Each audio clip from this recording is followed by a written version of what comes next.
Hello everyone, welcome to the brand new video session of Word of the Day, and this is Monish and welcome back to Uttam's Academy and TP Studies. So today's word of the day is succumb. Succumb means it is a verb.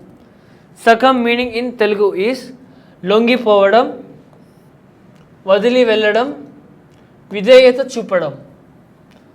And meaning in English is to stop fighting against something is called as succumb.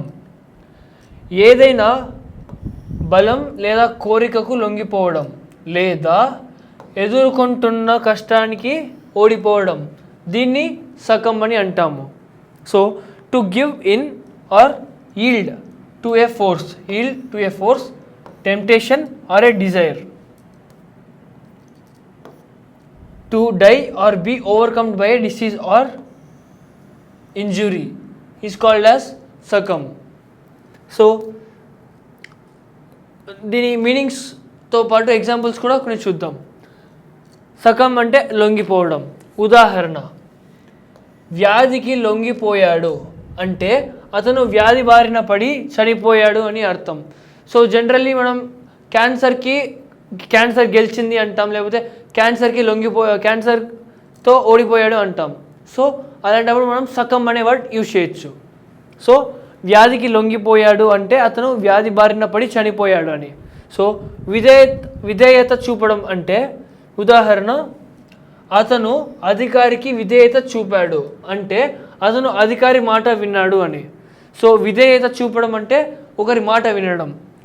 అతను అధికారి విధేయత చూపాడు అంటే అతని అధికారి మాట విన్నాడు అని.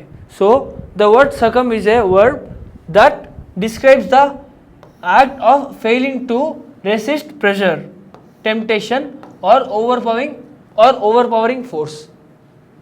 ఒక దానికి మనం తట్టుకోలేకపోయామంటప్పుడు మనం సకమ్ అనే వర్డ్ని యూజ్ చేస్తాం. So examples are, thousands of cows have succumbed to the disease in the past few months. So గత కొన్ని నెలలుగా వేల సంఖ్యలో ఆవులు ఆ వ్యాధి బారిన పడ్డాయి అని. So second example, the town finally succumbed last week after being pounded with heavy artillery for more than 2 months. 2 నెలలకు పైగా భారీ ఫిరంగి దళాలతో నుగ్గైన పట్టణం ఎట్టకేలకు గత వారం లొంగిపోయింది అని. సో దాని సినానిమ్స్ చూసినట్లయితే సకమ్కి yield, give in, surrender, capitulate and submit అంటే సేమ్ మీనింగ్ అని సినానిమ్స్. యాంటోనిమ్స్ అంటే ఆపోజిట్ వర్డ్స్. రెసిస్ట్, ఒక దాన్ని ఓడిపోయాడు అంటే దాన్ని రెసిస్ట్ కూడా చేసుకోవచ్చు. And fight, with stand, overcome and defy. So అవన్నీ యాంటోనిమ్స్ అవుతాయి. And coming to the previously asked questions, what does the word succumb means? Succumb అంటే ఏంటి అని అడుగుతున్నాడు. To resist or fight against something, to give in or yield to something, to overcome or defeat something, to ignore or neglect. Succumb అంటే ఏంటి? To give in or to yield. Choose the synonym of the word succumb. Synonym అంటే same meaning, resist, fight, defy and yield. So ఇందాకనే మనం చూసాం, yield అన్న give in అన్న మనకి same meaning ఇస్తుంది. Next, which of the following sentence uses the succumb correctly? ఈ 4 సెంటెన్సెస్లో ఏ sentence కరెక్ట్గా సకమ్ అనే వర్డ్ని యూజ్ చేసింది అని. She succumbed to her fears and faced the challenges. So she succumbed to her fears, తన బాధలను ఎదుర్కొనింది అని చెప్పాడు. బట్ సకమ్ అంటే ఏమని? లొంగిపోవడం. సో ఇక్కడ బాధల్ని ఇక్కడ ఫేస్ చేసింది అని చెప్పారు. ఫేస్డ్ ద ఛాలెంజ్ని ఫేస్ చేసిందంటే లొంగిపోదు కదా. So first option is wrong. He succumbed to the pressure and did well. ఎవరైనా లొంగిపోయారంటే బాగా చేస్తారా? చేయలేరు. So second option is also wrong. The patient succumbed to the disease after a long battle.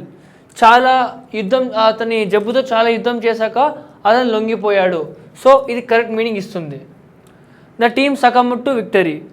Victory వచ్చిందంటే succumbed ఎందుకు వస్తుంది? So రాదు. So fourth option gets eliminated. Third option చూసినట్లయితే the patient succumbed to disease after a long battle. చాలామంది cancer patients అందరూ కొంతమంది గెలుస్తారు but కొంతమంది లొంగిపోతారు. సో అలాంటప్పుడు we can use the word succumbed. The patient succumbed to the cancer after a long battle అని. చాలా యుద్ధం చేశాక క్యాన్సర్తో లాస్ట్కి క్యాన్సర్ గెలిచింది, అతను చనిపోయాడు అని మీనింగ్ వస్తుంది. Next, what is the antonym of succumb? Antonym అంటే ఆపోజిట్ వర్డ్. సో లొంగిపోవడానికి ఆపోజిట్ వర్డ్ ఏంటి అని అడుగుతున్నాడు.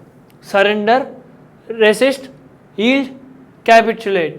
సో సరెండర్ అన్నా, ఈల్డ్ అన్నా, క్యాపిచులేట్ అన్నా లొంగిపోవడానికి మీనింగ్ వస్తుంది. బట్ రెసిస్ట్ అంటే ఎదుర్కొన్నాడు అని, ఓవర్కమ్ చేశాడు అని. In which context would the word succumb be most appropriately used? ఇందాక థర్డ్ క్వశ్చన్లానే ఏది కరెక్ట్గా ఉంది అన్నాడు, సేమ్ ఇది కూడా ఈ 4 వాటిలో ఎక్కడ కరెక్ట్గా సకమ్ అనేది యూజ్ అయింది అని. Describing a triumph over adversity, describing a defeat or giving in, describing a neutral situation, describing a joyful occasion. So succumb అంటే లొంగిపోవడం. ఎప్పుడైతే ఓడిపోతామో అప్పుడు మనం సకమ్ అనే దాన్ని యూజ్ చేస్తాం. ఇక్కడ ఈ 4 ఆప్షన్స్లో ఎక్కడ మనకి సెన్స్ వస్తుంది? సెకండ్ది, describing a defeat or giving in. So that's it for today's word of the day session. Hope you liked it. Make sure you'll be learning this and remembering all these words 365 days, 365 new words. So you'll be good in an vocabulary by learning these words. See you guys in the next video.